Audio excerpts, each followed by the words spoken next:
Bonjour à tous. Aujourd'hui, on va étudier l'évolution de la température en cours de l'ébullition de l'eau pure et l'effet de pression. Avant de vous expliquer cette évolution de température, je vous rappelle que le changement d'état de l'état liquide à l'état gazeux est une évaporation-vaporisation. Donc, pour provoquer une ébullition de l'eau pure, il suffit de réchauffer cette dernière. Mais on est sous 3 cas.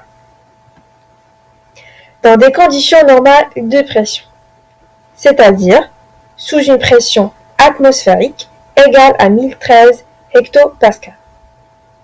Dans ce cas-là, la variation de la température en fonction du temps est représentée par la courbe ci-contre, dont la température est exprimée en degrés Celsius et le temps en minutes.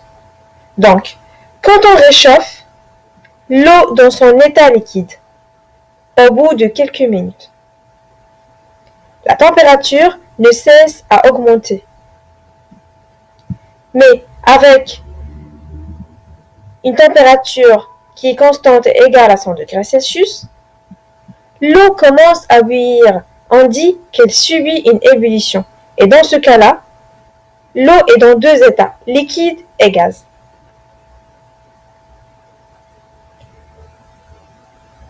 Dans le cas où la pression est inférieure à la pression atmosphérique, c'est-à-dire inférieure à 1013 hectopascales. Comme par exemple, si on est situé en haute montagne.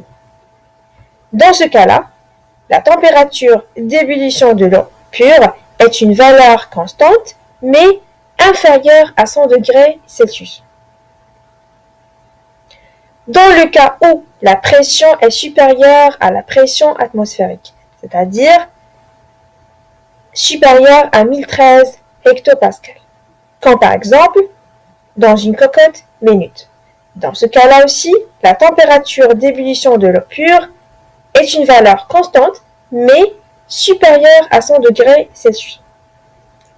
Merci pour votre attention et bon courage!